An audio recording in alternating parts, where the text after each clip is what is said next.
Green power.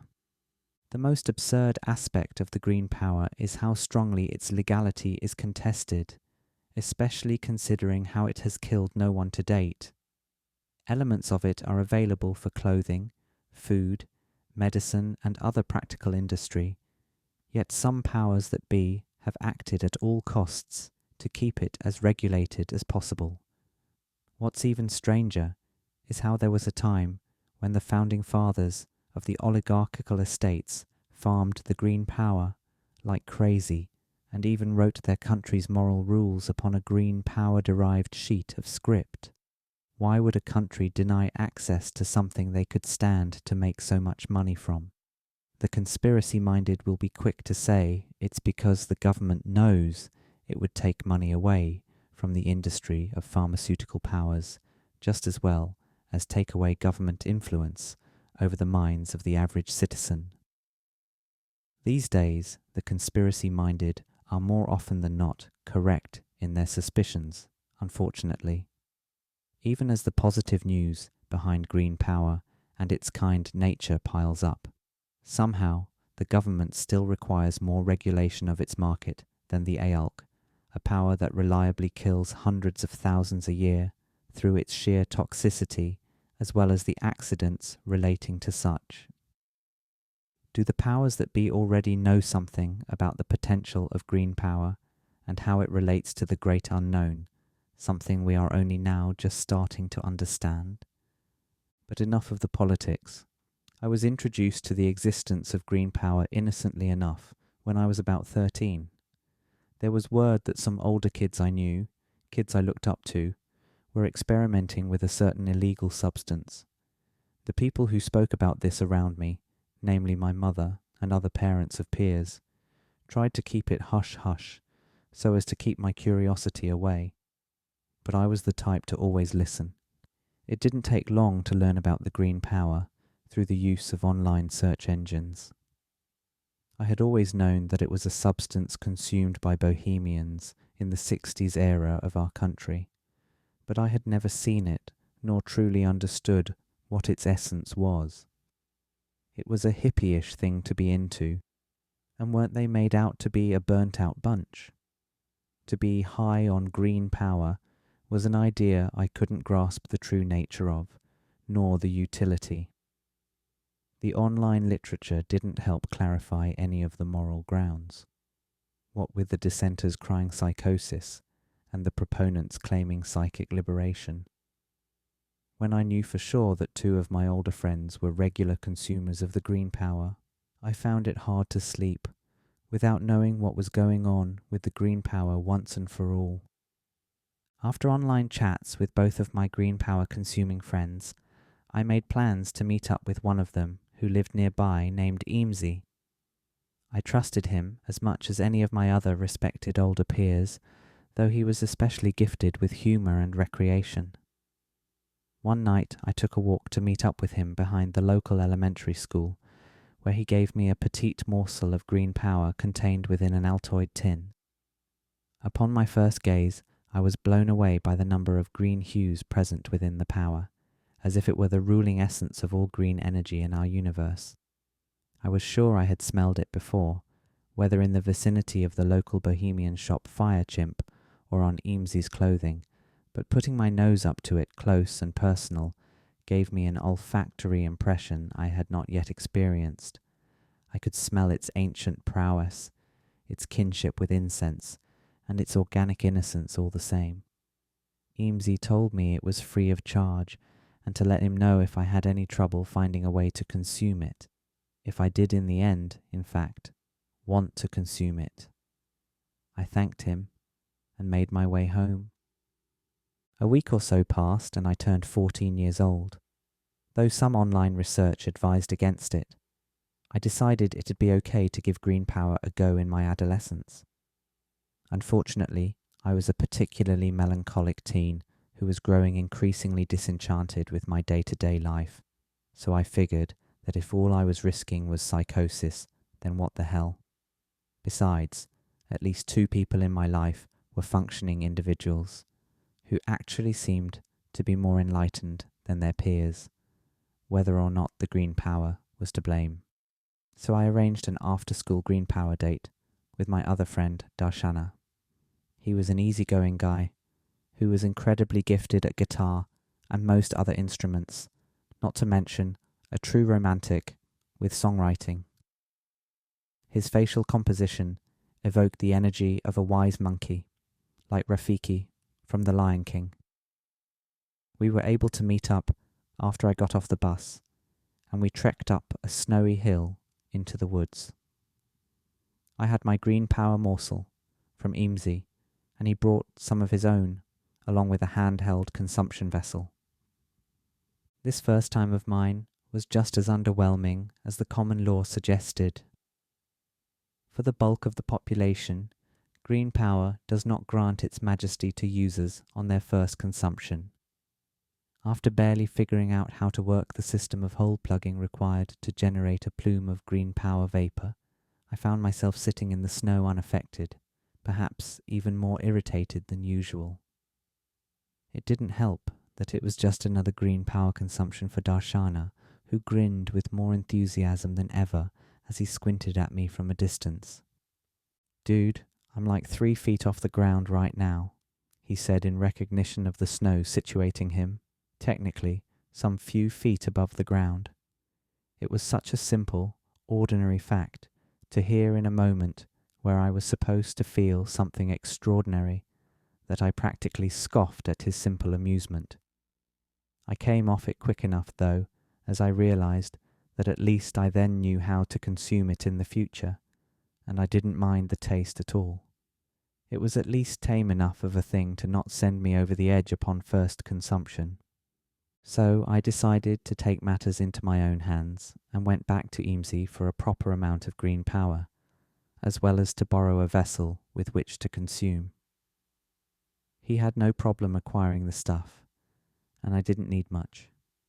I told my parents I was staying after school and taking the late bus home, but instead took the regular bus and took the small walk to Eamsey's to pick up, before making my trek back up to the hill where I was with Darshana. My plan this time was to really go at it, to consume the stuff until I was certain that the effect was being reached.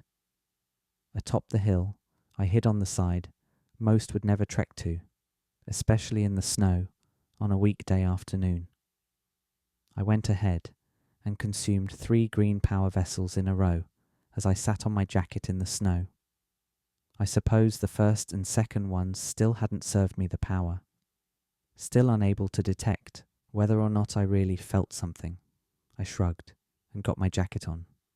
As I stood up to put in my headphones, I found myself so absent-minded that I let the whole headphone cord uncoil until my ePod J MP3 landed in the snow.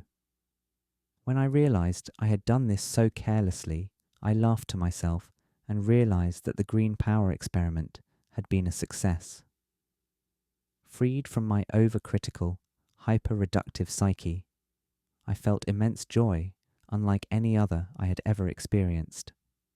The sky looked wonderful as the sun started to slip behind clouds and made the sky orange-purple. The music I listened to, Love, Love, Love, Love, by As Tall as Lions, was breathtakingly new to me. I really felt the song and lived every emotional moment of it. This was something big, I realised. The green power enhanced my ability to listen to music in a deeply meaningful way. The green power supplied me the perspective necessary to reveal insights that I had been missing. What a beautiful thing, I thought, that a simple green power could do so much for someone like me. So I continued to plan after-school green power jaunts into the woods, and eventually made green power friends with a fellow classmate named Tree Demon. He too had heard of the stuff, and was a fan of many musicians who consumed it. I counted the first 13 times I consumed, and though those days are lost on me now, I remember each of those consumptions had stories attached that were, at least at that time, of much personal significance. There we were, harvesting novel intellectual content from the great unknown before I had any inkling that the great unknown was even real. Life had leveled up for me, and I knew that what we were doing with our green power-fueled walks in the woods was far cooler and more enjoyable than what our popular peers were up to. It felt like I was enjoying life like a child again. And at what expense, aside from financial? I kept my grades up in the A range and was still able to play soccer with no new shortness of breath or energy. Of course, green power is dehydrating, sometimes exhaustive, and can cause issues with short-term memory, but compared to the other powers and substances, no contest. Green power is the safest power around, for it is not physically addictive, nor toxic, nor deadly. That's right, not one person has ever died due to the green power. In fact, the green power has actually been found to be tumor-reducing in some instances, and a reliable cognitive enhancement, at least creatively. Here's a way I look at it. The green power spices up your life, right? You feel somehow that life is being lived to its fullest in the majority of green power consumptions. Perhaps that's because it bridges the gap between you and others who like the green power, because the green power is relaxing and peaceful, or it just as well as might be because green power enhances one's sense of being present. Whichever way you spin it, you love the green power and what it does for you, especially creatively and emotionally. Sure, science may not know what exactly the effects of prolonged contact with the green power might do to a person after years and years, but there have been plenty of successful and happy people who have lived and died and were users of the green power extensively. Maybe you get a cold sometimes from the overuse of green power, or maybe it gets you exhausted or feeling sick. Sometimes the effects might get you too energized and paranoid, but that's when you know that you need to give it a rest with the green power, or simply switch up the strain. You need to refresh your relationship with it in order to again enjoy its fruits the same as before.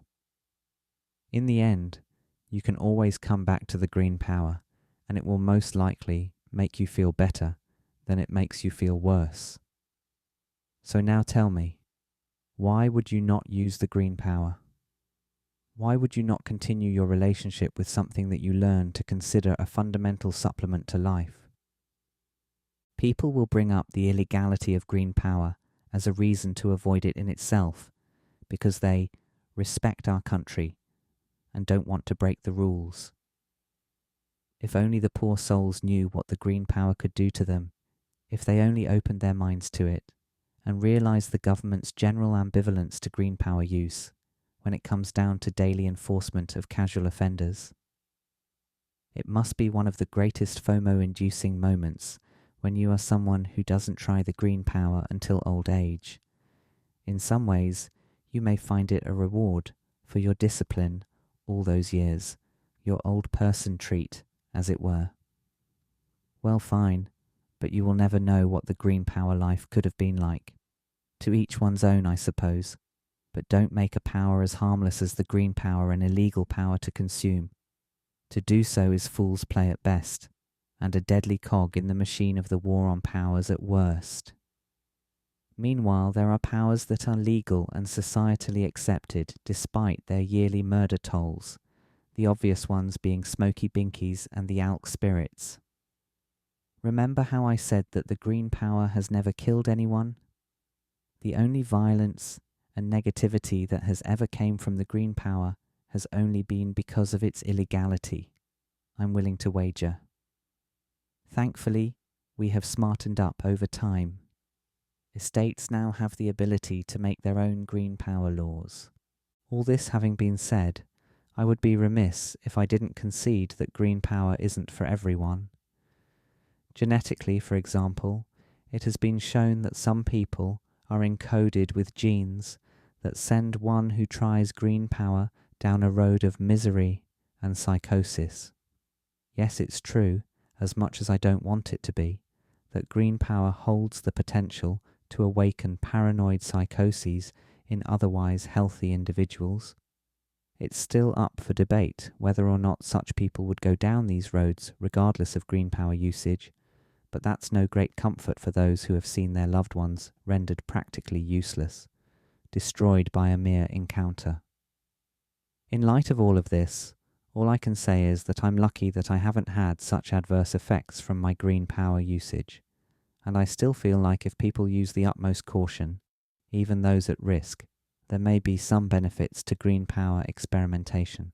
Most understand today that green power usage is definitely not healthy for adolescents, nay, even people under 25, depending on who you ask. Yet here I am, one who has used green power since a week before my 15th birthday, and I still responsibly use green power as I near my 30th years. I consider myself to be in excellent mental health and a fiery creative with solid work ethic. My moods do seem sporadic at times, as if darkness can be sprung upon me at any given moment given the wrong stimulus, but my time in the great unknown has only given me greater awareness of these psychic wavelengths, and with each year my navigational capabilities only improve. For better or for worse though, depending on who you ask, one wouldn't have trouble making the case that I'm an eccentric fellow with his head in one cloud or another. Maybe my mental state is up for debate, sure, or one could argue that I would have been rendered better if I had skipped the green power usage of my youth.